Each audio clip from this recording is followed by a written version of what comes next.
In this video, I will show you how to log in to Crypto.com on a new phone.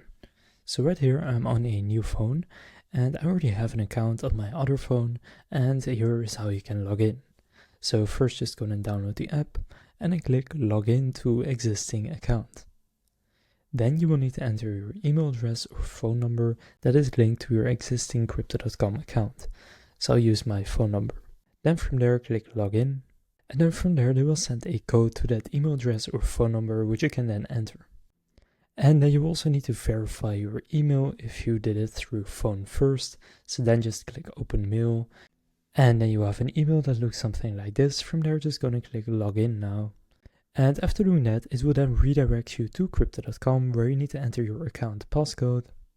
And after you do that, you will then be signed into your Crypto.com account.